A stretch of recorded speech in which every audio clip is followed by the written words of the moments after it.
இலங்கையில காணப்படுற மொத்த பாடசாலைகளின் எண்ணிக்கை 11,042. இலங்கை 2019ஆம் ஆண்டு தரவுகள்படி இலங்கையில காணப்படுற மொத்த பாடசாலைகள் எண்ணிக்கை 11,082. சரி, இது மொத்த பாடசாலைகளோட எண்ணிக்கையா இருக்க. இலங்கையில காணப்படுற அரச பாடசாலைகள் எண்ணிக்கை யாருக்காலும் தெரியுமா? 2019ஆம் ஆண்டு புள்ளிவிவரவியல் படி இலங்கையில காணப்படுற அரச பாடசாலைகளோட மொத்த எண்ணிக்கை. இலங்கையில காணப்படுற 2019ஆம் ஆண்டு தரவுன்படி இலங்கையில காணப்படுற அரச பாடசாலைகள் 10,168. வேற வேற புத்தகங்கள்ல வேற வேற ஆன்சர் காணப்பட்டாலும் புள்ளிவிவரவியல் தரவுகள அடிப்படையா வச்சுதான் எக்ஸாம் எந்த ஒரு பொது பரீட்சைக்குமான வினாத்தாள்கள் தயாரிக்கப்படும். 2019ஆம் வருஷத்தை அடிப்படையாக கொண்டு 2020 ஏப்ரல்ல வெளியான புள்ளிவிவரவியல் தரவுகளின்படி இலங்கையில காணப்படுற மொத்த பாடசாலைகள் எண்ணிக்கை 10,168 அரச பாடசாலைகள்.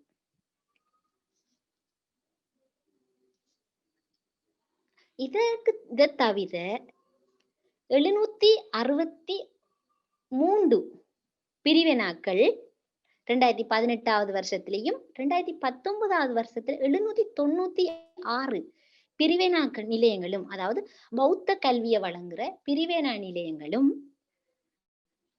அதோட தனியார் பாடசாலைகள் மற்றும் விசேட தேவையுடைய பிள்ளைகள் கற்கிற பாடசாலைகள் 108. இவை எல்லாம் சேர்ந்துதான் 11,082 இலங்கையில காணப்படுற மொத்த பாடசாலைகளோட எண்ணிக்கை.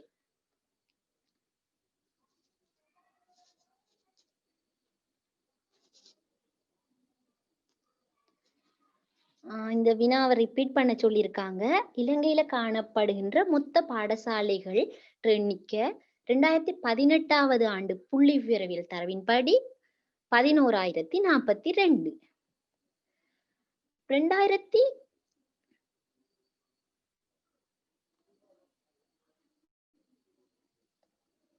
2019ஆவது வருஷ புள்ளிவிவரவியல் தரவின்படி 11,082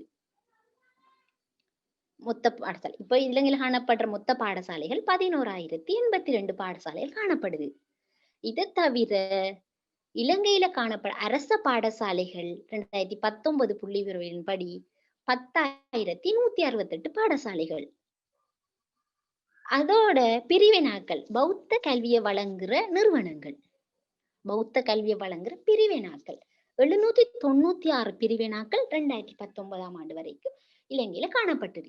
2020ல புதுசா அவங்க சேர்த்து கொண்டாங்களே, ஆனால் 2020 தொடர்பான தகவல் 2021ஆம் ஆண்டு ஏப்ரல் மாதத்துக்கு முன் வெளிவருகின்ற புள்ளிவிவரவியல் மத்திய ஆண்டறிக்கையில அது தொடர்பான தகவல்களை அவங்க வெளியிடுவாங்க.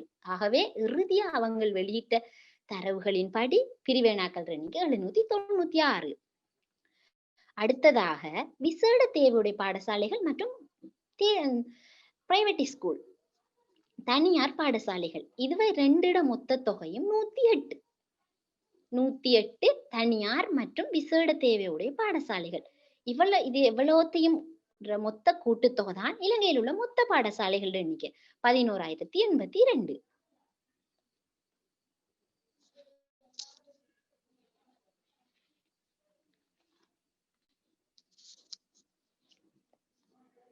சரி, நாங்க அடுத்த கேள்விக்கு போவோம். இலங்கையில காணப்படுற பாடசாலைகளோட பிரதான வகைகள். இலங்கையில காணப்படுற பாடசாலைகளோட பிரதான வகைகள்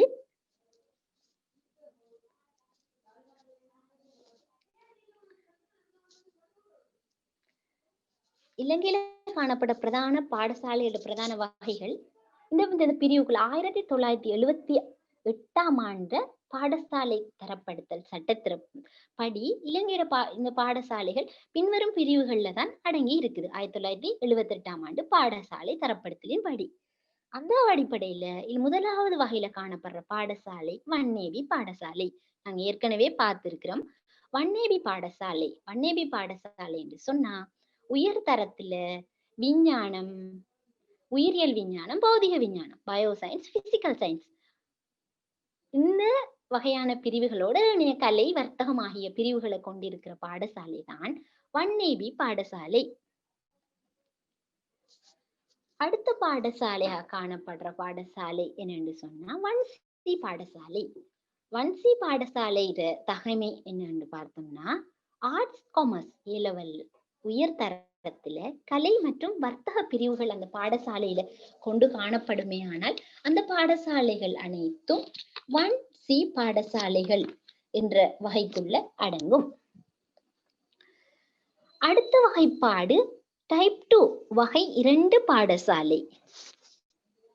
வகை 2 பாடசாலை. மூன்றாவது வகைப்பாடு என்ன? வகை 2 பாடசாலை. வகை 2 பாடசாலை என்று சொன்னா என்னன்னு பார்த்தா தரம் 6ல இருந்து 9 அல்லது சில நேரங்கள்ல 11. அதிகமாக 6 தொடக்கம் 9 வரையான 6 தொடக்கம் 9க்கு இன்னொரு பெயரை சொல்லுவாங்க கனிஷ்ட இடைநிலை பிரிவு. சிரேஷ்ட இடைநிலை பிரிவு என்று சொல்றது 9ல இருந்து 12 வகை வரையான வகுப்புகளை சிரேஷ்ட இடைநிலை பிரிவு என்று சொல்லுவாங்க. கனிஷ்ட இடைநிலை பிரிவை கொண்ட பாடசாலை தான் வகை 2 பாடசாலை. வகைப்பாடு வகை 3 டைப் 2 டைப் 3 ஸ்கூல். டைப் 2 அதுக்கு பிறகு டைப் 3 ஸ்கூல். டைப் 3 ஸ்கூலுக்கு இன்னொரு பெயர் ஆரம்ப பாடசாலைகள். ஆரம்ப பிரிவை கொண்ட பாடசாலைகள், ஆரம்ப பிரிவு பாடசாலைகள். இதுல தரம் 1 தொடக்கம் 5 வரையான பாடசாலைகள் வகுப்புகளை கொண்ட பாடசாலைகள் டைப் 3 வகையான பாடசாலைக்குள்ள அடங்கும். இதை தவிர அண்மையில மஹிந்த ராஜபக்ச அவர்கள் ஆட்சி காலத்துல புதிதா ஒரு பாடசாலையை கொண்டு வருவோம் என்று சொல்லி ஒரு திட்டத்தை கொண்டு வந்தாங்க. இன்னும் நடைமுறைப்படுத்தப்பட இல்ல. அது 1AB super school. 1AB super school. அந்த 1AB சூப்பர் ஸ்கூல்ல உருவாக்குற நோக்கத்தான் ஒவ்வொரு பாடசாலையிலையும் மஹிந்தோதய தொழில்நுட்ப கூடங்கள் அமைக்கப்பட்டு அதை அவங்க ICT சென்டரா மாத்தி அதனூடாக தொழில்நுட்ப கல்வியை வளர்ப்பதற்காக இந்த வகையான பாடசாலை கொண்டாங்க.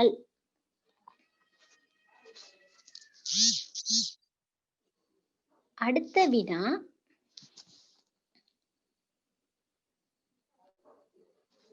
மூணாவது வினா இலங்கையில் கல்வி பயிலும் மொத்த அரசு பாடசாலை மாணவர்கள் எண்ணிக்கை. இலங்கையில கல்வி பயில்ற மொத்த மாணவர்கள் எண்ணிக்கை, அதாவது அரச சார்பற்ற பாடசாலைகள், விசேட தேவையுடைய பாடசாலைகள், பிரிவினாக்கள், அரச பாடசாலைகள், இது எல்லாத்தையும் சேர்த்து இலங்கையில கல்வி பயில்ற மொத்த மாணவர்கள் எண்ணிக்கை 4.3 மில்லியன். 43 லட்சம் மாணவர்கள் மொத்தமாக இலங்கையில ஏதோ ஒரு வகையில பாடசாலையில கல்வி பயின்று கொண்டு இருக்காங்க. ஆனா இலங்கையில அரச பாடசாலையில கல்வி பயில்ற மாணவர்கள் 2019ஆம் ஆண்டு புள்ளி விவரங்களின் படி 4.1 மில்லியன். 41 லட்சத்தி 50,000 மாணவர்கள் இதுல கல்வி பயிர்லாங்க. நாங்க அண்ணளவா சொல்ல போனா 4.1 மில்லியன் மாணவர்கள். அதை தவிர பிரிவினாக்கள்ல 64,082 மாணவர்கள் கல்வி கற்று வராங்க. அதாவது பௌத்த கல்விய 64,082 மாணவர்கள் பிரிவினாக்கள் சார்ந்த மாணவர்களாக காணப்படுறாங்க. இலங்கையில காணப்படுகின்ற 1AB பாடசாலைகளோட மொத்த எண்ணிக்கை எத்தனை என்று சொல்லி பார்த்தா 2019ஆவது வருட புள்ளி விவரவியல் தரவுகளின் படி இலங்கையிட காணப்படுகின்ற 1AB பாடசாலைகள், அதாவது அரச பாடசாலைகளுக்குள்ளதான் இந்த வரப்போகுது. அரசு 10,168 பாடசாலைகளுக்குள்ள இந்த 1AB பாடசாலை பார்த்தா 1043 பாடசாலைகள் 1AB பாடசாலைகளாக காணப்படுது. 1C பாடசாலைகளோட எண்ணிக்கை எத்தனைன்னு பார்த்தோம்னா 1863 1C பாடசாலைகள் இலங்கையில காணப்படுகிறது. அடுத்ததாக வகை 2 பாடசாலைகள் 3227 வகை 2ஐ சேர்ந்த பாடசாலைகளும் வகை 3ஐ சேர்ந்த பாடசாலைகள் 4035 பாடசாலைகளும் காணப்படுகிறது. அடுத்த வினா அஞ்சாவது வினா என்னன்னு சொன்னா, இலங்கையில் கல்வி பயிலும் இலங்கையில தற்போதைய ஆசிரியர் மாணவர் விகிதம் யாது? 5வது வினா கேட்டிருக்காங்க. ஆசிரியர் மாணவர் விகிதம். ஆசிரியர் மாணவர் விகிதம் என்று சொன்னா எத்தனை மாணவர்களுக்கு எத்தனை ஆசிரியர்கள் இருக்காங்க, கற்பிக்கிறதுக்காக எத்தனை ஆசிரியர்கள் இருக்கிறாங்க என்ற அடிப்படையாக கொண்ட டீச்சர் ஸ்டூடெண்ட் ரேஷியோ என்று சொல்லுவாங்க. இலங்கையில தற்போது காணப்படுற ஆசிரியர் மாணவர் விகிதம் 1:17 என்ற விகிதத்துல காணப்படுது. இலங்கையில 2011ஆம் ஆண்டு 1:18.6 என்ற அடிப்படையில ஆசிரியர் மாணவர் விகிதம் காணப்படுது. இந்த தசாப்தத்துல உயர் அளவான ஆசிரியர் மாணவர் விகிதம் கொண்ட ஆண்டாக 2011ஆம் ஆண்டை குறிப்பிடலாம். 2011ஆம் ஆண்டுல 18.6 வீதமாக காணப்பட்டிருக்கு. 2018வது வருடத்துல 16.9, அதாவது அண்ணளவா 17 என்று சொல்லலாம். 2019லயும் 16.9, அதாவது 17 என்ற அளவுல காணப்பட்டிருக்குது. இதுதான் இலங்கையிட தற்போதைய ஆசிரியர் மாணவர் விகிதத்தின் நிலைப்பாடு.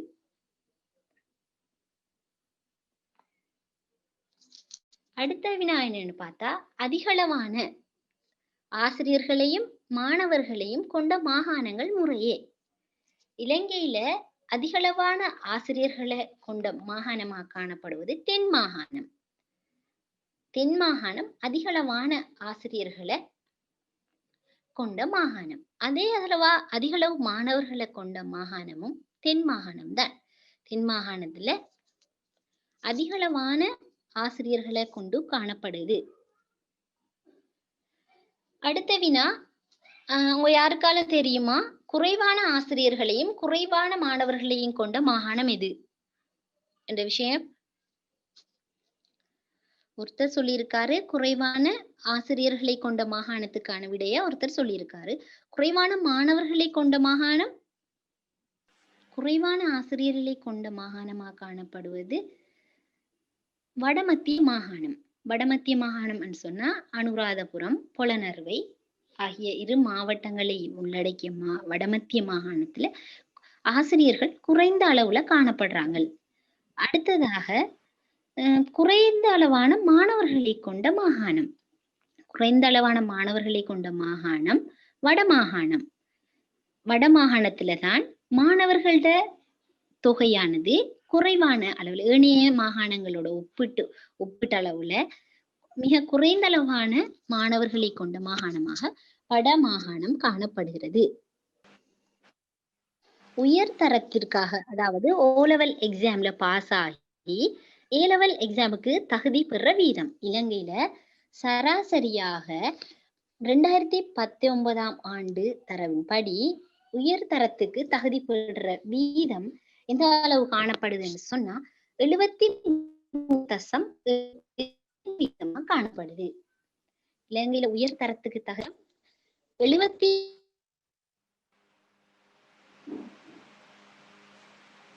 இலங்கையிடம் ரீதியில மாணவர்கள் உயர்தரத்திற்காக தகுதி அடையும் வீதம்.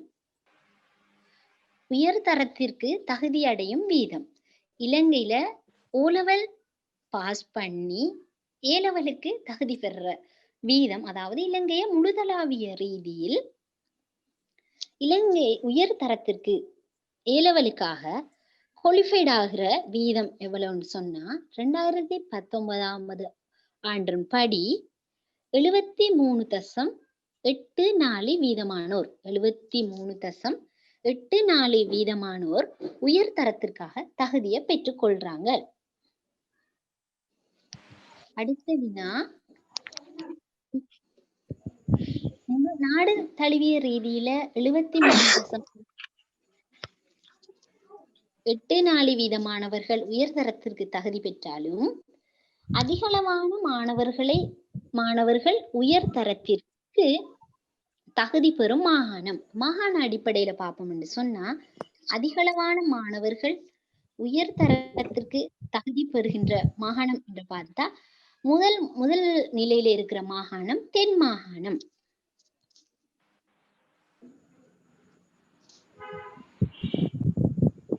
முதல் நிலையில் இருக்கக்கூடிய மாகாணம் தென் மாகாணம். தென் மாகாணத்துல எந்த வீதத்துல அவங்க உயர்தரத்திற்கு தகுதி பெறாங்கன்னு சொன்னா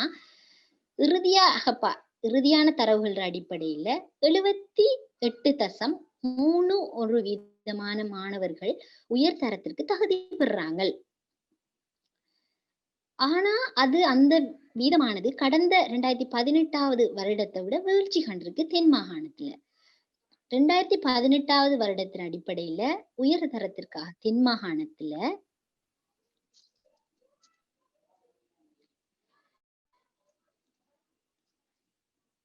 உயர்தரத்திற்காக அதிக அளவு மாணவர்களை தகுதி அடைகிற 8வது கேள்வியை ரிப்பீட் பண்ண சொல்லியிருக்காங்க.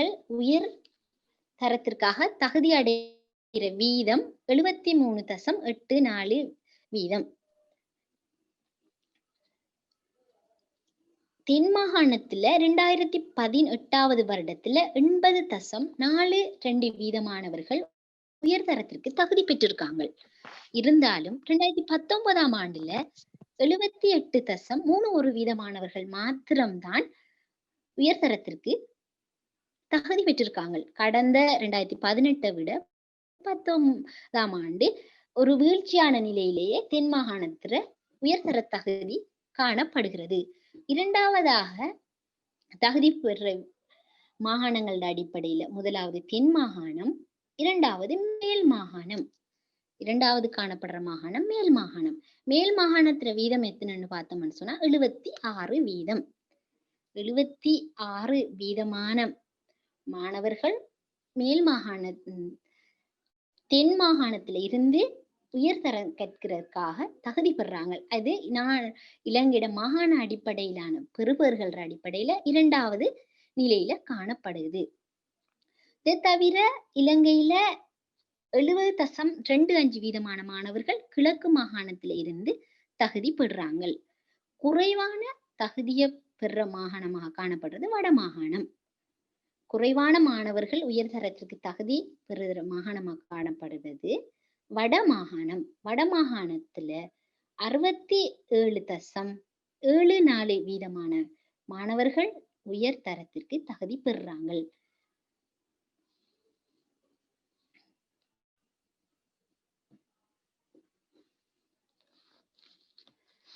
அடுத்த வினா, பல்கலைக்கழகத்திற்கான தகுதி வீதம் யாது? இலங்கையில காணப்படுகின்ற இலங்கையில ஏலவல் உயர்தர பரீட்சையோட பெறுபேறுகளின் அடிப்படையில ஒவ்வொரு துறைகளிலும் இருந்து குறைந்த அளவு சித்தி, அதாவது 3 பாஸ் என்ற அடிப்படையில பல்கலைக்கழகத்திற்கான அனுமதி வழங்கப்படுகிறது. இந்த பல்கலைக்கழகத்திற்கான அனுமதி வழங்கப்படுற வீதமானது ஏதோ ஒரு இலங்கையில் காணப்படுற 15 பல்கலைக்கழகங்களையும் ஏதோ ஒரு வகையான பாடநெறிக்குள் 3 பாஸ், அதாவது ஏலவல்ல 3 பாடங்களில்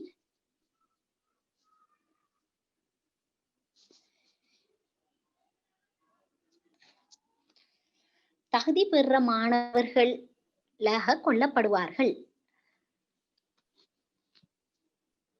9வது கேள்வினாவை திரும்பவும் ரிப்பீட் பண்ண சொல்லியிருக்காங்க. 9வது வினா,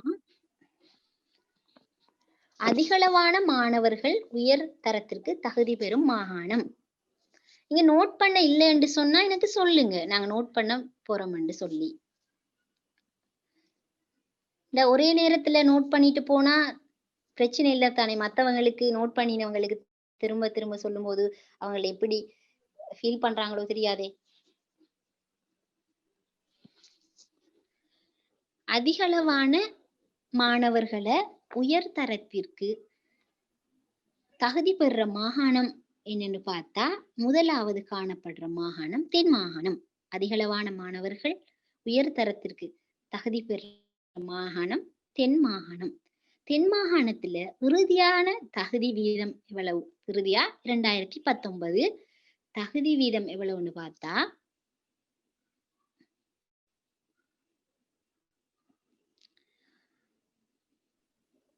93.56 தகுதி வீதம் எவ்வளவுன்னு பார்த்தா 78.31% மாணவர்கள் உயர் தரத்திற்கு தகுதி பெற்றிருக்கிறார்கள்.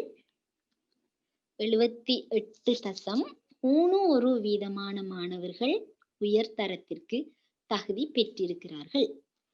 இது அடிப்படையில 2018 வருடத்தை நாங்க பார்த்தோம்னு சொன்னா 2019 பார்த்தோம்னு சொன்னா 80.42% மாணவர்கள் 2018 80.42% மாணவர்கள்.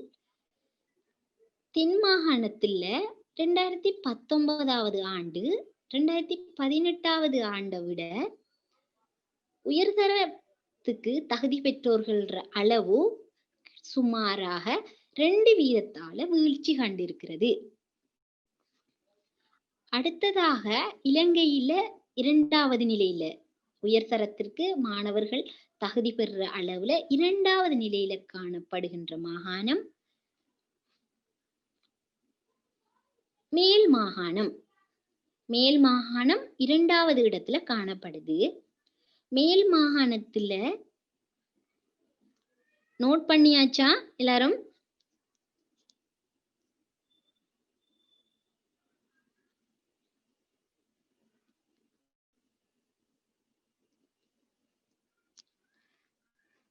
இரண்டாவது இடத்துல காணப்படுற மாகாணம் மேல் மாகாணம். மேல் மாகாணத்துல 2019 76% மாணவர்கள் உயர் தரத்திற்கு தகுதி பெற்றிருக்கிறார்கள். 2019 76% மாணவர்கள் உயர் தரத்திற்கு தகுதி பெற்றிருக்கிறார்கள். 2018 ஆண்டை நாங்கள் நோக்குவோமானால் 2018 ஆண்டுல 76.67% மாணவர்கள் உயர் தரத்திற்கு தகுதி பெற்றிருக்கிறார்கள். 76.67% மாணவர்கள். நாங்க அப்படியே எங்கட கிழக்கு மாகாணத்தை பார்ப்போம் இருந்தா எங்கட கிழக்கு மாகாணத்துல 2019 ஆண்டுல 70.25% மாணவர்கள் உயர் தரத்திற்கு தகுதியை பெற்றிருக்கிறாங்க.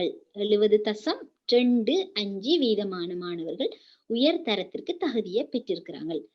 அடுத்ததான் நாங்க பார்ப்போம் என்று சொன்னா 2018 கிழக்கு மாகாணத்துல 69.97% மாணவர்கள் உயர் தரத்திற்கு தகுதி பெற்றிருக்கிறாங்க.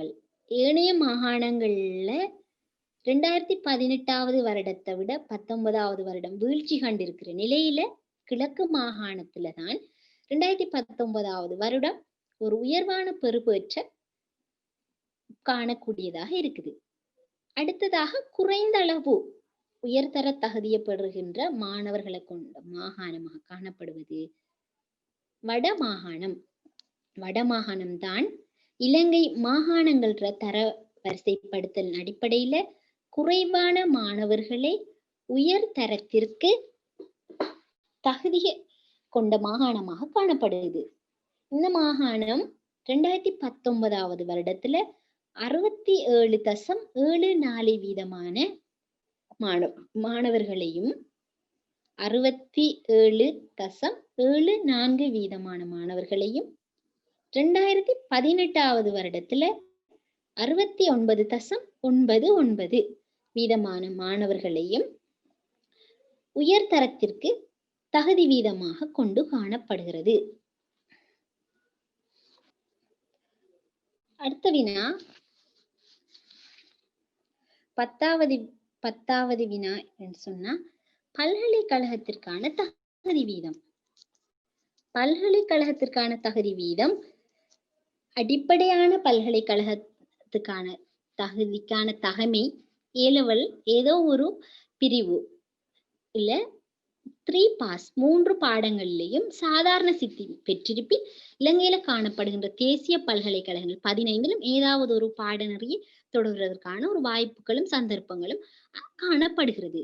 இதன் அடிப்படையில இலங்கையிட பல்கலைக்கழகத்திற்காக தகுதி பெறுவோர் வீதம் எவ்வாறு காணப்படுது என்று சொன்னா 2019 வருடத்தின் அடிப்படையில இலங்கையிட பல்கலைக்கழக தகுதி வீதம் 64.28 என்ற அடிப்படையில இலங்கையிட பல்கலைக்கழக தகுதி வீதம் காணப்படுகிறது. 64.28 வீதமாக பல்கலைக்கழக தகுதி வீதம் காணப்படுகிறது.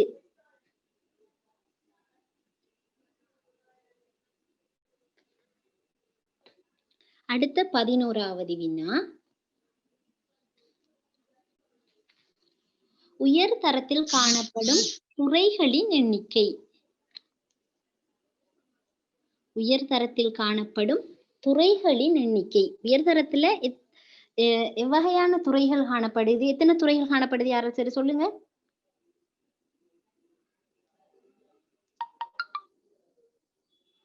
உயர் தரத்துல 6 துறைகள் காணப்படுகிறது. உயர் தரத்துல காணப்படுற துறைகள் எண்ணிக்கை 6. கலை, வர்த்தகம், உயிரியல் விஞ்ஞானம், பௌதிக விஞ்ஞானம்,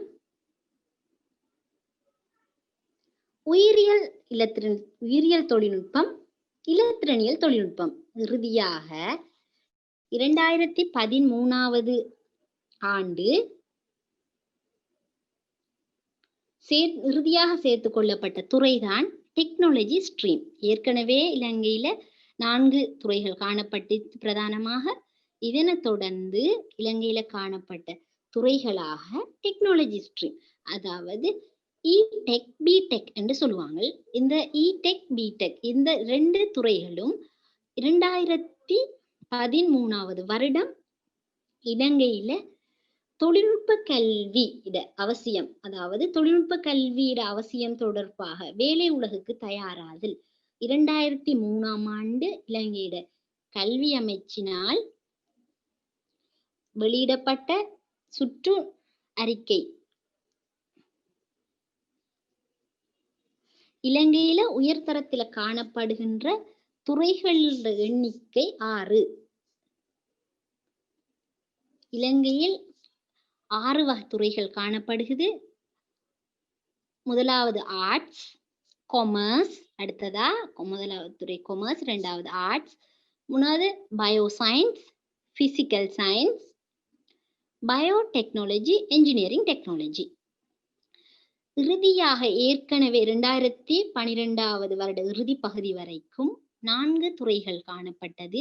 அதனைத் தொடர்ந்து 2013வது வருடம் இலங்கையில அறிமுகப்படுத்துறாங்க.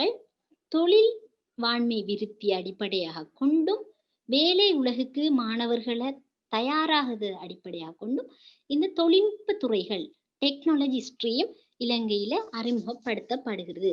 இலங்கையில தொழில்நுட்ப துறை அறிமுகப்படுத்தப்படுவதற்கான அடிப்படைகள் 2003ஆம் ஆண்டு கற்றல் தொடர்பான தேர்ச்சியில முன்வைக்கப்பட்டது. இலங்கையில 2003வது வருடம் முன்வைக்கப்பட்ட கற்றல் தொடர்பான 7 தேர்ச்சிகள்ல வேலை உலகுக்கு தயாராதல், மாணவர்கள் வேலை உலகுக்கு தயாராதல், இந்த தேர்ச்சியை முன்னெடுக்கிற முகமாக மாணவர்களுக்கு தொழில்நுட்ப அறிவு புகட்டுவதற்காகவும் இந்த புதிய துறையான தொழில்நுட்பத்துறை 2 பிரிவுகளை கொண்ட பயோடெக்னாலஜி, என்ஜினியரிங் டெக்னாலஜி ஆகிய துறைகளை கொண்ட இந்த தொழில்நுட்பத்துறை அறிமுகப்படுத்தப்பட்டது.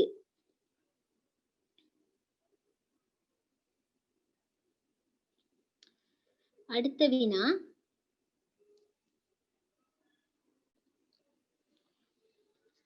பதிமூன்று வருட உத்தரவாதம் அளிக்கப்பட்ட கல்வி திட்டம். இலங்கையில அண்மையில கொண்டு வரப்பட்ட ஒரு திட்டம் தான் 13 வருட உத்தரவாதம் அளிக்கப்பட்ட கல்வி நிகழ்ச்சி திட்டம். இந்த கல்வி நிகழ்ச்சி திட்டம் எப்போது அறிமுகப்படுத்தப்பட்டது? யாருக்காலும் தெரியுமா?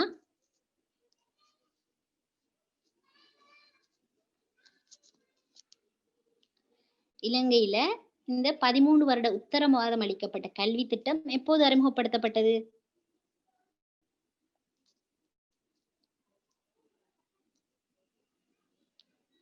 சரியான விட யாரு சரி சொல்றீங்களா?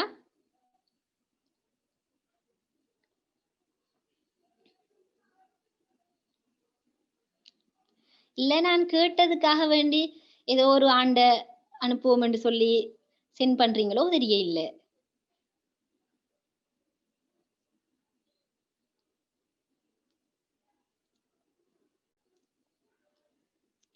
4 பேர் ஆன்சர் சென்ட் பண்ணியிருக்காங்க.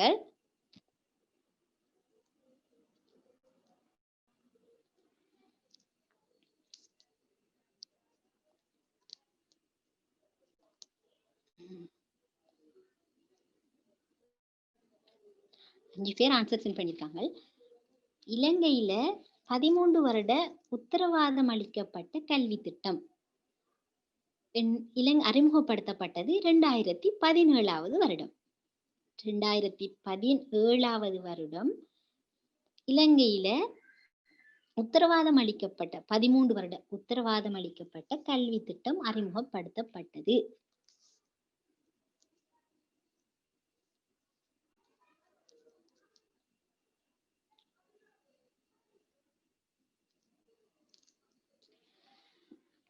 இதுல நோக்கம் என்னென்று இதுல கல்வி இந்த 13 வருட உத்தரவாதம் அளிக்கப்பட்ட கல்வி திட்டம் என்ன, அதுல நோக்கம் என்ன அப்படின்னு பார்த்தோம்னு சொன்னா 13 வருட உத்தரவாதம் அளிக்கப்பட்ட கல்வியோட பிரதான நோக்கம் அனைத்து மாணவர்களுக்கும் கல்வி உரிமையை பாதுகாத்தலும் பெறச் செய்தலும். மாணவர்கள் குறிப்பாக ஓலெவல் அதாவது சாதாரண தரத்துல சித்தி பெற தவறினார்களே ஆனால் அவர்கள் என்ன செய்வாங்க,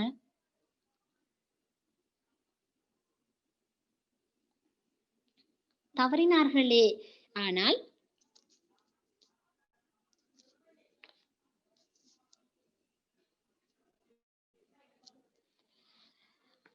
தவறினார்களே ஆனால் அவர்கள் கல்வி நடுவுல இடைநிறுத்த வேண்டிய ஒரு நிலை ஒன்று இலங்கையில பல காலமாக ஏற்பட்டு கொண்டிருக்குது. இது அண்மையில வெளியிடப்பட்ட தகவலாக ஆனபடியால இந்த கேள்வி இல்ல 31வது தொடக்கம் 50வது வருகின்ற கட்டமைப்பு வினாக்களுக்குள்ள வாரதற்கு சந்தர்ப்பங்கள் அதிகமாக காணப்படுகிறது. எனவே ஒவ்வொரு மாணவர்களும் தரம் 1ல இருந்து 13 வரையான தரங்கள்ல ஏதோ ஒரு வகையில் அவங்களும் கல்வி தொடர வேணும். சாதாரண தர பரீட்சை என்பது ஒரு பரீட்சையாக மட்டும் கருத்தில் கொள்ளப்பட்டு அவங்களோட கல்வி அதால இடைநடுவுல நிறுத்தப்படக்கூடாது என்பதற்காக அரசால முன்வைக்கப்பட்ட ஒரு கல்வி திட்டம் தான் 13 வருட கல்வி திட்டம். இது பின்வரும் நோக்கங்களை கொண்டிருக்குது. முதலாவது அதுல பிரதான நோக்கமாக காணப்படுவது அனைத்து மாணவர்களினதும் கல்வி உரிமையை பாதுகாத்தல். முதலாவது நோக்கம் அனைத்து மாணவர்களினதும் கல்வி உரிமையை பாதுகாத்தல். இரண்டாவது நோக்கம் இதுல முதலாவது நோக்கம் அனைத்து மாணவர்களினதும் கல்வி உரிமையை பாதுகாத்தல். இரண்டாவது நோக்கம் மாணவர்களது திறனை விருத்தி செய்தல். இந்த வகையான துறைகள்ல மாணவர்கள் எந்தெந்த துறையில ஆர்வம் உடையவர்களாக காணப்படுகிறார்களோ, குறிப்பாக சில மாணவர்கள் விவசாயத்துறையில ஆர்வமாக காணப்படுவார்கள், தச்சு தொழில், அலுமினிய ஃபிட்டிங், இவ்வாறான பல்வேறு வகைப்பட்ட துறைகள்ல தனிப்பட்ட ஆற்றல் காணப்படும். எனவே அவர்கள் ஒவ்வொருவருடைய தனிப்பட்ட ஆற்றலையும் விருத்தி செய்வதற்காகவே தான் இரண்டாவது நோக்கம் மாணவர்களது திறனை விருத்தி செய்தல். ஒவ்வொரு மாணவர்களது திறனும் விருத்தியாக்கப்பட்டு அவர்களை ஒரு தொழில் உலகுக்கு தயார்படுத்துவதை நோக்காக கொண்டு அமைந்து காணப்படுகிறது. இதுல மூணாவது நோக்கம் என்னன்னு பார்த்தோம்னா சாதாரண தர பரீட்சை ஜிசி ஓலெவல் பரீட்சையில வெற்றி தோல்வியை பொருட்படுத்தாமை. பெரும்பாலான மாணவர்களோட வாழ்க்கை எப்படி இருந்துன்னு சொன்னா பரீட்சையை மையப்படுத்தி இலங்கையில கல்வி முறைமையும் அவ்வாறுதான் காணப்பட்டு கொண்டிருக்குது. இலங்கையில கல்வி முறையில காணப்படுற பிரதான குறைபாடு பரீட்சையை மையப்படுத்தப்பட்ட கல்வி. பரீட்சை தான் இங்கு பரீட்சைக்குத்தான் முக்கியத்துவம் கொடுக்கப்படுகிறது. ஏனைய இணைப்பாட விதான செயற்பாடுகளுக்கோ ஏனைய மூணாவது விஷயம் நாங்கள் பார்த்தோம், மூணாவது நோக்கம். அடுத்ததா நாங்க பார்க்க போறது 4வது நோக்கம். இலங்கையில உத்தரவாதம் அளிக்கப்பட்ட கல்வி திட்டம் 13 வருடம். 4வது நோக்கம் என்னன்னு சொன்னா அறிவு, திறன், மனப்பாங்கு விருத்தி. அறிவு, திறன், மனப்பாங்கு விருத்தி 4வது நோக்கம். உத்தரவாதம் அளிக்கப்பட்ட கல்வி திட்டத்துல 4வது நோக்கம் அறிவு, திறன், மனப்பாங்கு விருத்தி. அடுத்ததான் 5வது நோக்கம் நாங்க பார்க்க போறது தொழில்நுட்பத்துறை மற்றும் தொழிற்துறை மற்றும் சமூக திறன் மேம்பாடு. உத்தரவாதம் அளிக்கப்பட்ட இலங்கையிட 13 வருட கல்வி திட்டத்துல 5வது நோக்கம் என்னன்னு பார்த்தோம்னா தொழில்நுட்பத்துறையிட விருத்தி, தொழில்துறையிட விருத்தி மற்றும் சமூக திறன் மேம்பாடு. அடுத்த விடயம் என்னன்னு சொன்னா இறுதியான உத்தரவாதம் அளிக்கப்பட்ட கல்வி திட்டத்திட நோக்கம் சுய அபிமானமும் ஆளுமை விருத்தியும். ஒவ்வொரு தனி நபரும் அதாவது ஒவ்வொரு மாணவர்களும் சுய அபிமானத்தை கட்டி எழுப்புதலும் அவர்களுடைய ஆளுமையை நோக்காக கொண்டு இது திட்டமிடலானது காணப்படுகிறது. இந்த வகையான 6 வகையான நோக்கத்தை அடிப்படையாக கொண்டுதான் 13 வருட கல்வி திட்டமிடல் 2017வது வருடம் இலங்கை அரசால அறிமுகம் செய்யப்பட்டது. சரியா?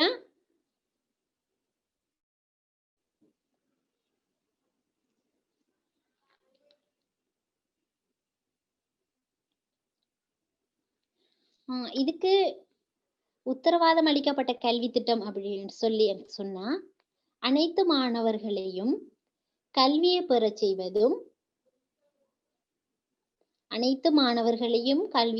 செய்வதும் அவர்களுடைய ஆளுமை விருத்தி மற்றும் அவர்களை தொழில் உலகுக்கு தயார்படுத்துவதை நோக்காக கொண்டு அமைக்கப்பட்ட கல்வி திட்டம் தான் உத்தரவாதம் அளிக்கப்பட்ட கல்வி திட்டம். 3வது நோக்கம் கேட்டிருக்காங்க. 3வது நோக்கம் சாதாரண தரத்தில் வெற்றி தோல்வியை பொருட்படுத்தாமை. 3வது நோக்கம் சாதாரண தரத்தில் வெற்றி தோல்வியை பொருட்படுத்தாமை. அடுத்த வினா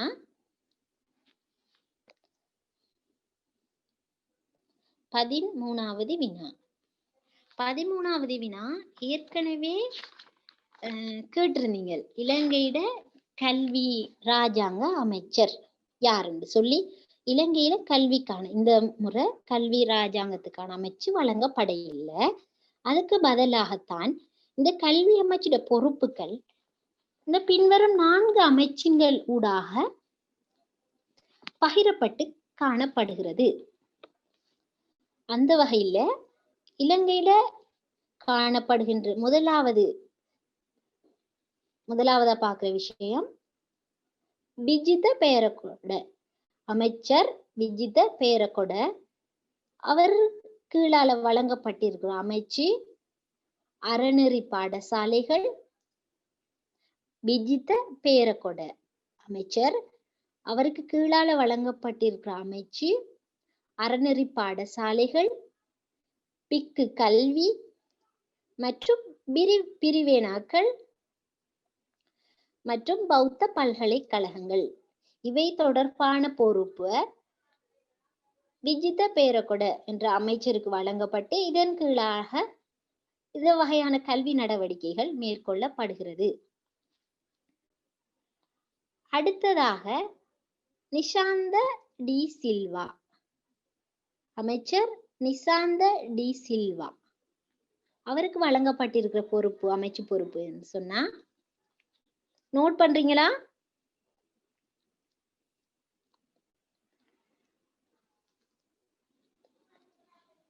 நோட் பண்றீங்க? நிசாந்த டி சில்வா. இரண்டாவதாக நிசாந்த டி சில்வா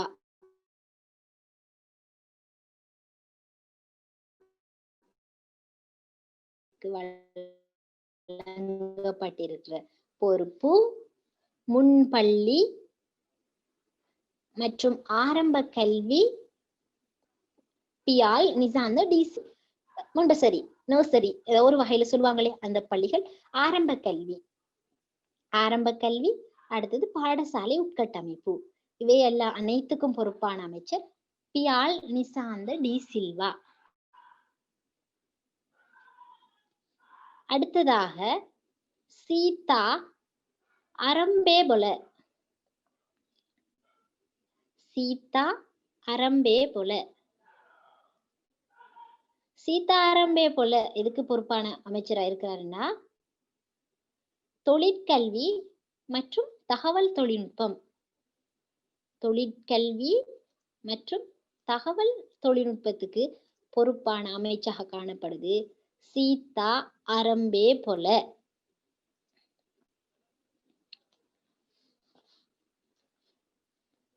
அடுத்தது 4வதாக காணப்படுற பிரிவு சுசில் பிரேமஜயந்த. அமைச்சர் சுசில் பிரேமஜயந்த. இவருக்கு வழங்கப்பட்டிருக்க பொறுப்புகள் கல்வி சீர்திருத்தம்,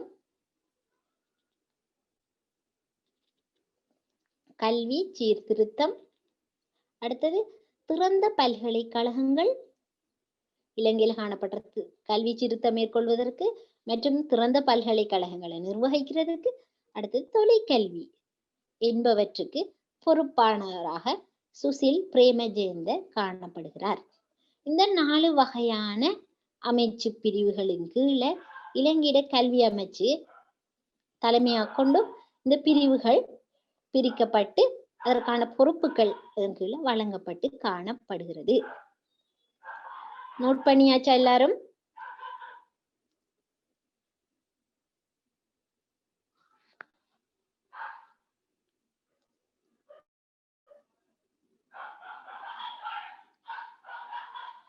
அடுத்த வினா 14வது வினாக்கு போவோம்.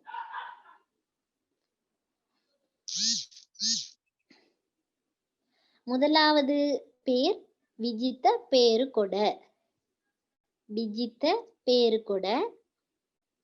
அறநெறி பாடசாலைகள், பிக்கு கல்வி, பிரிவெனா மற்றும் பௌத்த பல்கலைக்கழகங்களுக்கு பொறுப்பான அமைச்சர். அடுத்த வினாவுக்கு போகலாம்.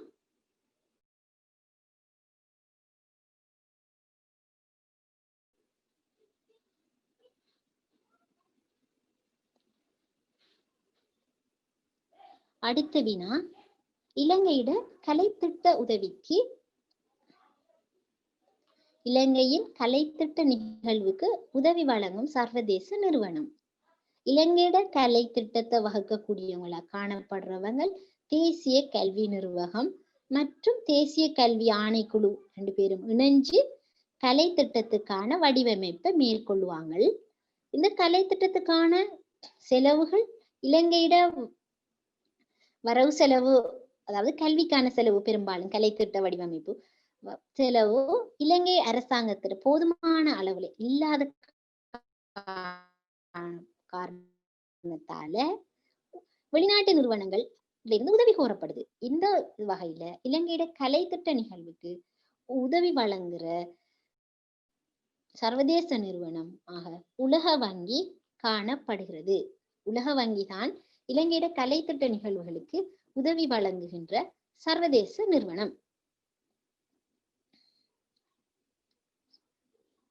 அடுத்த வினா 15வது வினா.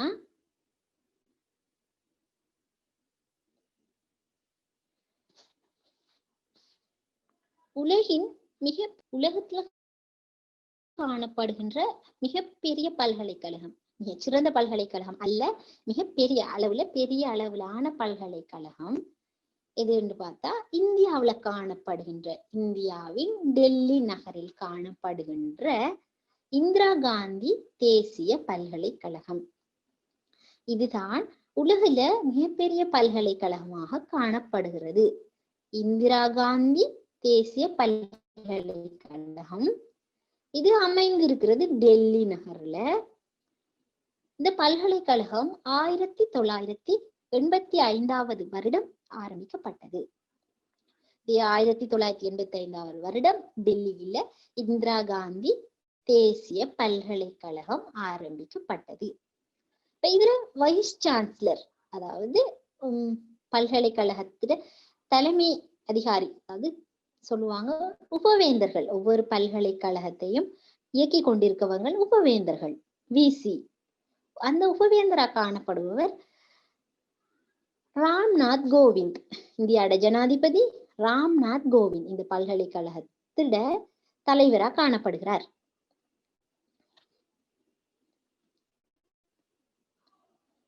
உலகத்துல முதலாவதாக உருவாக்கப்பட்ட பல்கலைக்கழகம் எதுன்னு நாங்க பார்த்தா, இல்ல உலகத்துல முதலாவதாக உருவாக்கப்பட்ட பல்கலைக்கழகம் இத்தாலியில காணப்படுகின்ற போலஞ்சா பல்கலைக்கழகம். 1990 ஆண்டுகளில, அதாவது 2வது நூற்றாண்டு கால பகுதியில இத்தாலியில காணப்படுகின்ற போலஞ்சா பல்கலைக்கழகம் தான் உலகத்துல உருவாக்கப்பட்ட முதலாவது பல்கலைக்கழகம். அதப்படியில் இலங்கையில காணப்படுற முதலாவது பல்கலைக்கழகம் என்னன்னு பார்த்தா பேரதன் யூனிவர்சிட்டி. இலங்கையில காணப்படுகின்ற உருவாக்கப்பட்ட முதலாவது பல்கலைக்கழகம் பேரதன் யூனிவர்சிட்டி. பேரதன் யூனிவர்சிட்டி இதுக்கு முதல் யூனிவர்சிட்டி ஆஃப் சிலோன் என்ற பெயர்ல ஆரம்ப காலத்துல இயங்கி வந்து பிறகு அதுக்கு இலங்கை பேராதனை பல்கலைக்கழகம் என்று பெயர் மாற்றம் பெற்றது.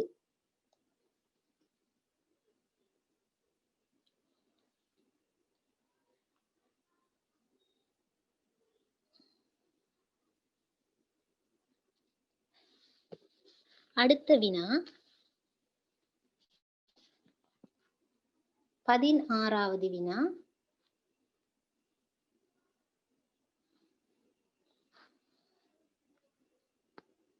இலங்கையில் காணப்படுகின்ற கல்வி கோட்டங்களின் எண்ணிக்கை. பாடசாலையை நிர்வகிக்கிறது முதலாக காணப்படுது பாடசாலை அதிபர். பாடசாலை நிர்வகிப்பார்.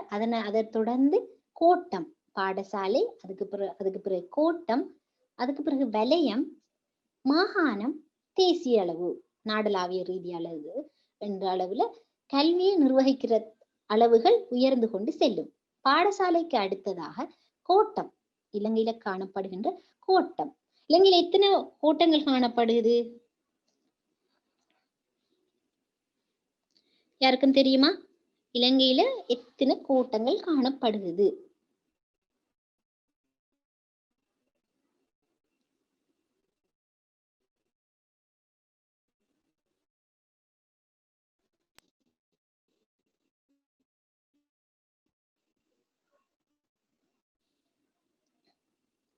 ஒருத்தர் பதில் அடிச்சிருக்காங்க. இலங்கையில காணப்படுற கோட்டங்கள் எண்ணிக்கை.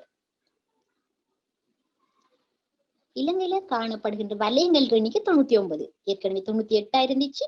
ஒரு கிழக்கு மாகாணம் 99 கல்வி வலயங்கள் ஆக்கப்பட்டது. இலங்கையில காணப்படுகின்ற கல்வி கோட்டங்கள் எண்ணிக்கை 312. இறுதியாக காணப்படுற கோட்டங்கள் 312 இலங்கையில கல்வி கோட்டங்கள். இந்த கல்வி கோட்டங்கள் வலய கல்வியால வழங்கப்படுகின்ற பணிகள், வலய கல்வியால ஒவ்வொரு பாடசாலைகளும் வலயத்துக்குட்பட்ட பாடசாலைகளை கோட்டங்களாக பிரித்து அதுல கோட்ட கல்வி அதிகாரிகளின் ஊடாக இந்த கோட்ட நிர்வாகம் மேற்கொள்ளப்படுகிறது. அடுத்த வினா, இலங்கையில காணப்படுற கோட்டங்கள், கல்வி கோட்டங்களோட எண்ணிக்கை 312. அதன் கோட்டங்களோட தலைவர் கோட்ட கல்வி அதிகாரி.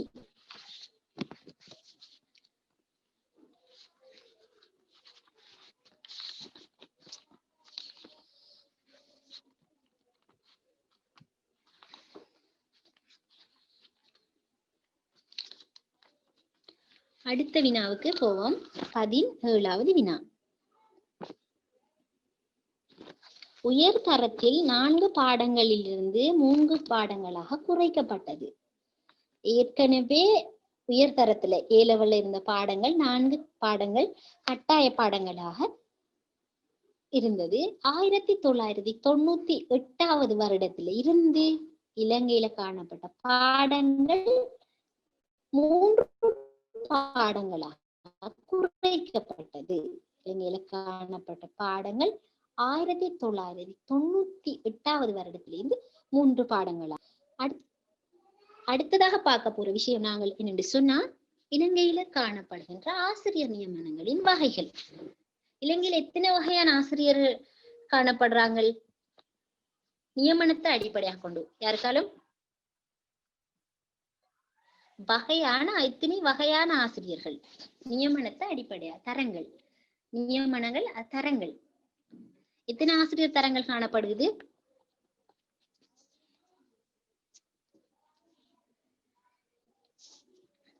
ஒருத்தர் சரியான விட சொல்லி இருக்காங்க.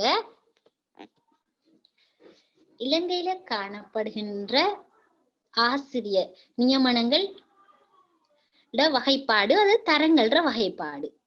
தரங்கள். இலங்கையில காணப்படுகின்ற ஆசிரியர் நியமனம் முதலாவது வகையில எந்த வகையில வழங்கப்படும் என்று சொன்னா, ஏலவல்.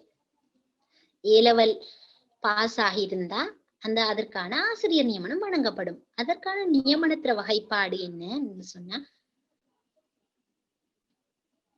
3.2 3.2 என்ற தகைமை அடிப்படையில நியமனம் வழங்கப்படும். அதாவது ஏலவல் பாஸ் பண்ணி இருந்தா. தொண்டராசிரியர்கள் அல்லது உதவி ஆசிரியர்கள் அந்த வகையான நியமனங்கள்ல இதுக்குள்ள 3.2 என்ற அடிப்படைக்குள்ள நாங்க எடுக்கலாம். அடுத்தது நியமன வகை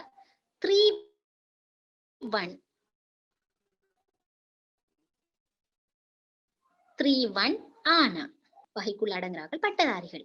இலங்கையில எந்த வகையான பட்டங்களும் பல்கலைக்கழகம் ஒன்றுல பல்கலைக்கழக மானியங்கள் ஆணைக்குழுவால் அங்கீகரிக்கப்பட்ட பட்டம் ஒன்று பெற்றிருந்தா அது ஆசிரியர் போட்டி பரீட்சை மூலமோ அல்லது நேர்முக தேர்வு மூலமோ அவங்க சித்தி பெற்றிருப்பார்களே. ஆனால் அதற்காக வழங்கப்படுகின்ற பட்டதாரி நியமனம் 3.1 ஆனா.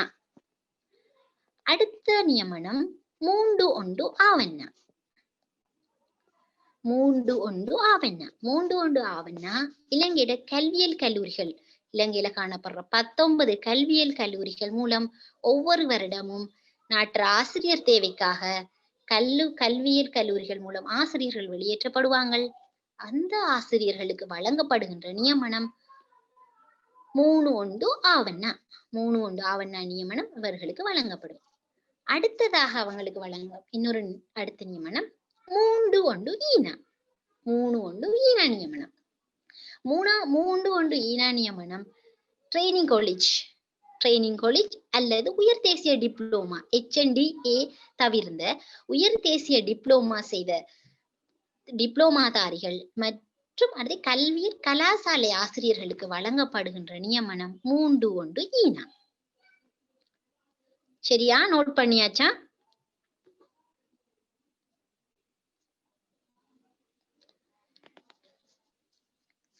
இப்ப இலங்கையில காணப்படுகின்ற ஆசிரியர் தரங்களை பார்ப்போம். இலங்கையில காணப்படுற, நான் ஏலவே சொன்ன போல இலங்கையில காணப்படுற ஆசிரியர் தரங்கள் 3.2. அடுத்ததாக 3.1 ஆனா தரம். 3.2 தரத்தில் இருப்பாங்க ஆசிரியர்கள். அடுத்தது 3.1 ஆனா தரம், 3.1 ஆவண்ணா தரம், 3.1 ஈனா தரம். அடுத்த தரம் 2.2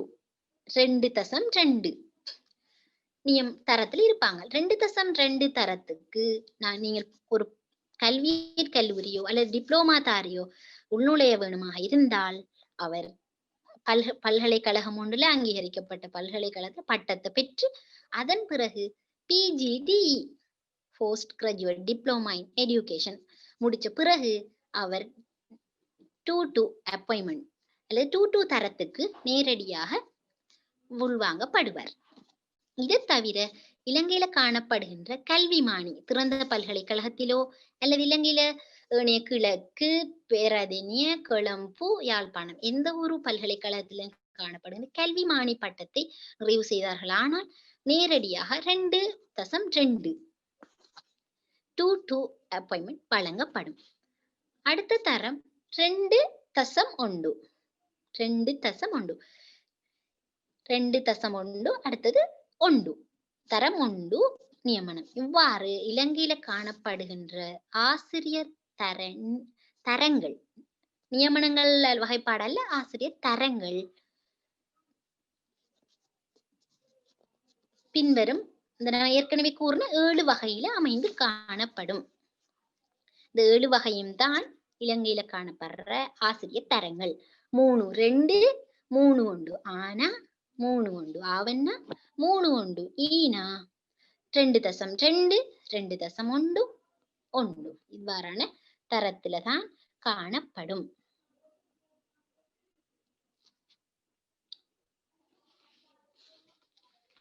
அடுத்த வினா,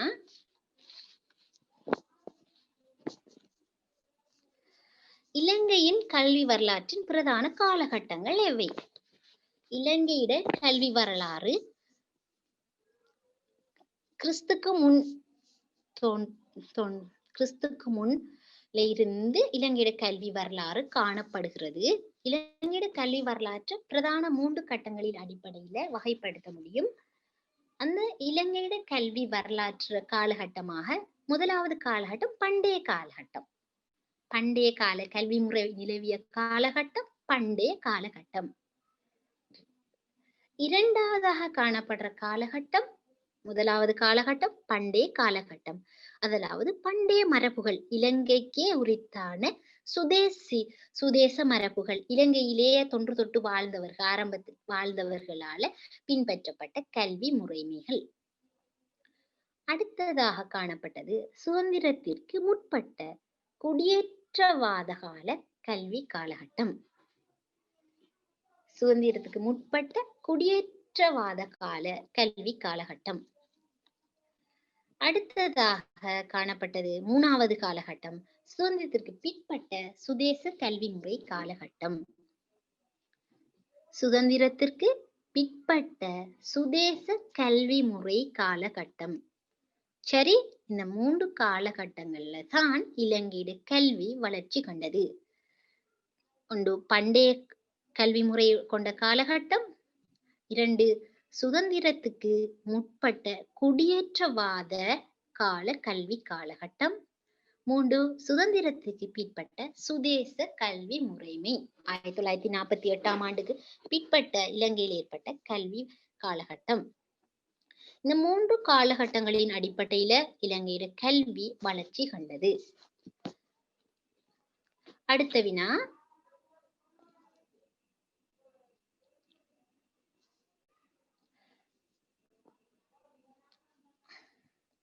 பண்டைய கல்வி முறையில் உள்ளடங்கியிருந்த பிரதான பகுதிகள். நாங்க ஏற்கனவே பார்த்தோம் கல்வி முறையோட காலகட்டம். அந்த காலகட்டத்துல முதலாவது காலகட்டம் பண்டைய கல்வி முறையை கொண்ட காலகட்டம்.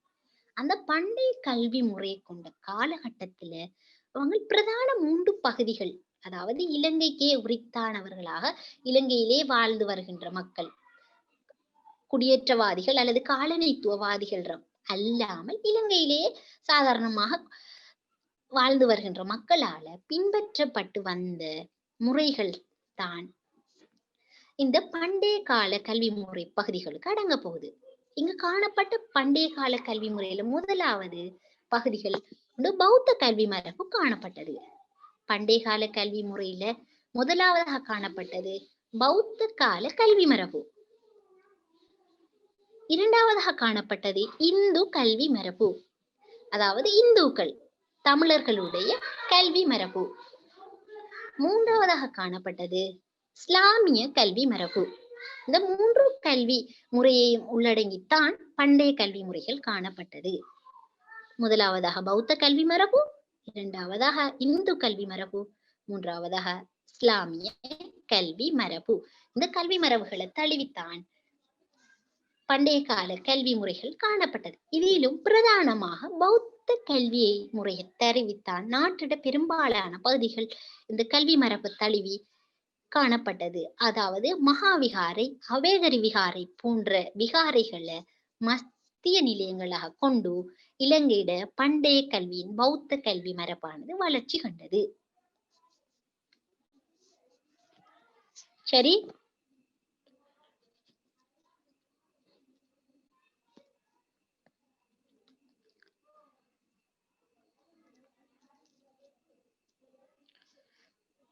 அடுத்த கேள்விக்கு போலாமா?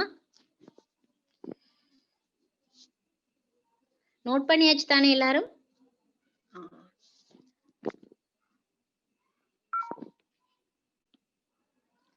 அடுத்த வினா, பண்டைய இலங்கையில் பௌத்த கல்வியை வழங்கிய நிறுவனங்கள்.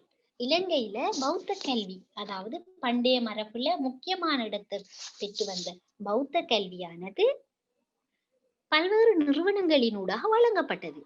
அந்த வகையில பண்டைய பௌத்த கல்வியை வழங்கின நிறுவனங்களாக காணப்பட்டது ஒன்று குரு வீடு. குரு வீடுன்னு சொல்லுவாங்க. குருகெதர என்ற குரு வீடுல பிள்ளைகளுக்கான ஆரம்ப கல்வி வழங்கப்பட்டது.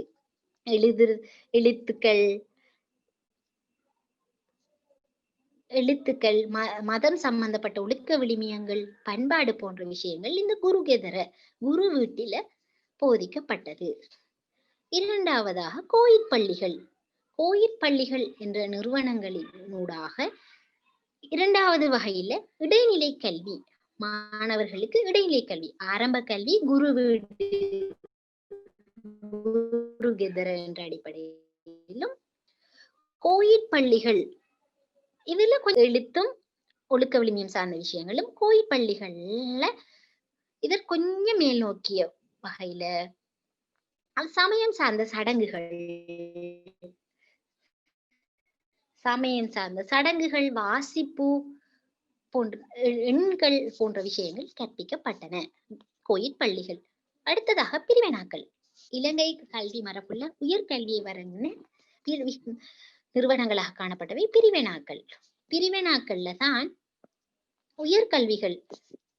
இங்க ஒருத்தர் பௌத்த மத துறவியாக ஆக வேண்டுமா இருந்தால் இந்த பிரிவினாக்கள்ல தான் அவர் சேர்ந்து கற்க வேண்டும். அங்க கற்பிக்கிற ஆசிரியர்களும் பௌத்த மத துறவிகளாக இருந்தால் மட்டுமே அங்கு இணைத்துக் கொள்ளப்படுவார்கள்.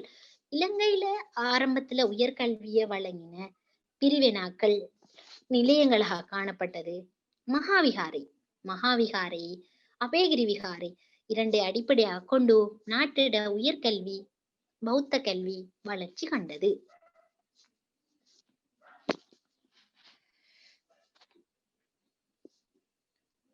அடுத்த வினாவுக்கு போவோம்.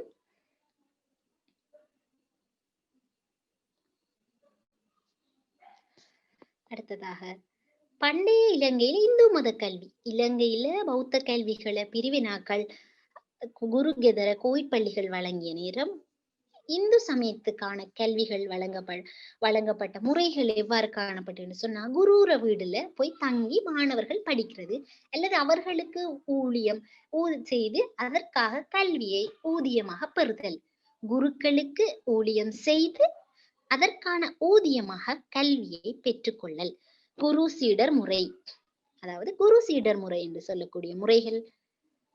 அடுத்ததாக குருகுல கல்வி முறை, அடுத்தது திண்ணை பள்ளி முறை. இந்த மூன்று நிறுவனங்கள், இந்த மூன்று முறைகளினூடாகத்தான் இந்து மத கல்வி இலங்கையில வளர்ச்சி அடைந்தது. அதே போல இலங்கையில இஸ்லாமிய சமய கல்வி மதரசாக்கள் என்று சொல்லக்கூடிய, அதாவது பள்ளி வாயில்களை ஒட்டி அமைந்திருக்கின்ற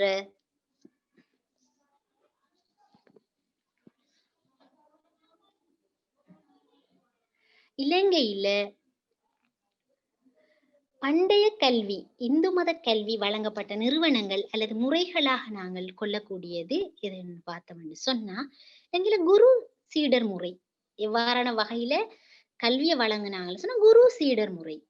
அதாவது மாணவர்கள் குருக்கள் ஆசிரியர்களோட வீட்டுல தங்கி இருந்து அல்லது ஒரு குறிப்பிட்ட நேரம் அங்க சென்று அவர்களுக்கு ஊழியம் செய்து அதற்கான ஊதியத்தை கல்வியை பெற்றுக்கொள்ளல், அதாவது குரு வீட்டுல பெற்றுக்கொள்ற முறை குரு சீடர் முறை.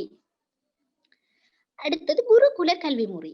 இந்த குருகுல கல்வி முறை இலங்கையில உயர்குலத்தை சேர்ந்த இந்து சமயத்துல சாதி பாகுபாடுகள் அடிப்படையில் உயர் சமூகத்தினராக கருதப்படுபவர்கள் பிராமணர்கள்.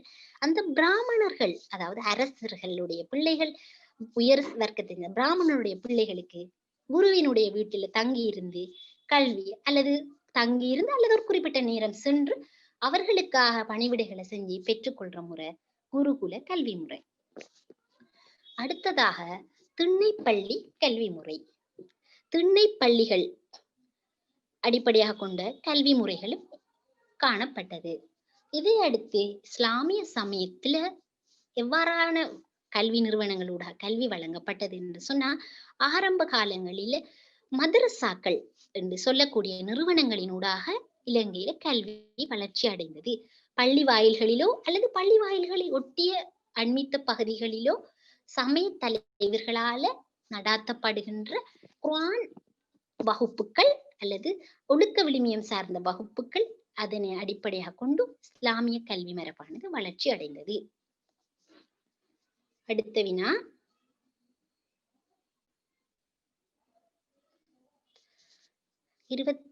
போர்த்துகேயர் காலத்தில் எப்பாடசாலைகளினூடாக கல்வி வழங்கப்பட்டது.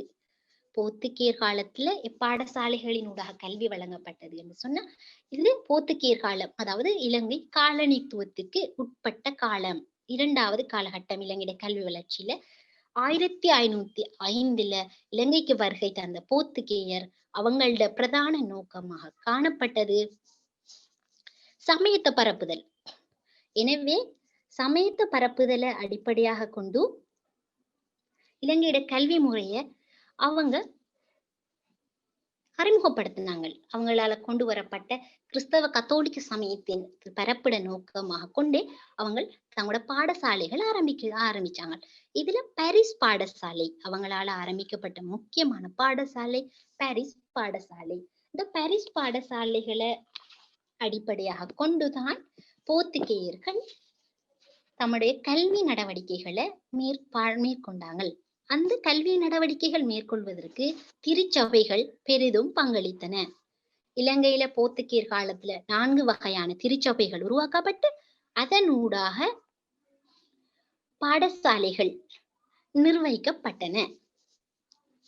இந்த 4 திருச்சபைகளும் தான் பாடசாலை நிர்வாகத்துக்கு இல்ல நாட்டுற பல்வேறு பகுதிகள், குறிப்பாக மாத்தளை, ரத்னபுரி போன்ற பகுதிகளில் நிர்வகிக்கப்பட்ட இந்த திருச்சபைகள் தான் இந்த பாடசாலைகளை இயக்கி கொண்டு காணப்பட்டது. அடுத்த வினா,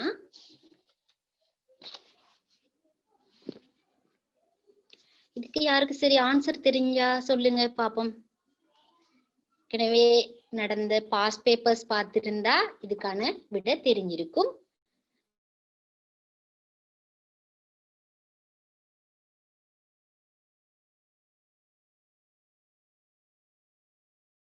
லீவ் என்பது நமக்கான டேஷ் போட்டிருக்காங்க. என்ன வரும்?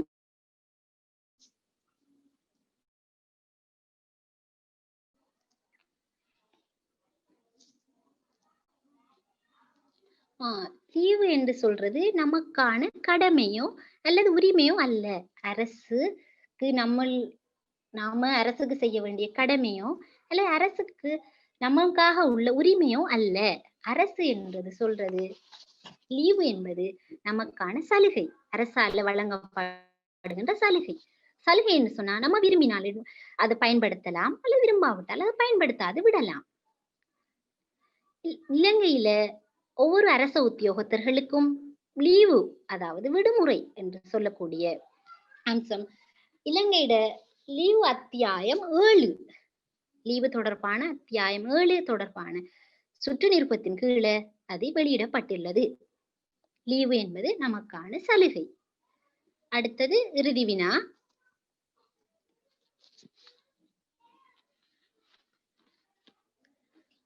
ஆசிரியர் ஒருவருக்கு வருடம் ஒன்றிற்கான மருத்துவ விடுமுறை நாட்கள். ஒவ்வொருவரும் ஆசிரியர்களுக்கு வருடம் ஒன்றுக்கான மருத்துவ விடுமுறை நாட்கள். மருத்துவ விடுமுறை நாட்கள் 20 மெடிக்கல் லீவ் என்று சொல்லுவாங்க. ஆசிரியர்களுக்கான மருத்துவ விடுமுறை நாட்கள் 20. இது தவிர ஒவ்வொரு வருடமும் அமைய விடுமுறை என்று சொல்லுவாங்க. ஆசிரியர்களுக்கு அமைய விடுமுறை நாட்கள் 21. மருத்துவ விடுமுறை நாட்கள் 20, அமைய விடுமுறை நாட்கள் 21. இது தவிர பல்வேறுபட்ட லீவுகள் காணப்படுது. அதாவது அரை சம்பளத்துடனான லீவு, குறுகிய கால லீவு, அரை நாள் லீவு, பிணி லீவு, ஓய்வு லீவு, பிள்ளைப்பேறு லீவு இவ்வாறு பல்வேறுபட்ட லீவுகள் விடுமுறைகள் ஆசிரியர்களுக்கு காணப்படுது. இதுல ஆசிரியர் ஒருவருக்கு வருடத்துக்கான மருத்துவ விடுமுறை நாட்கள் 20, அமைய விடுமுறை நாட்கள் 21.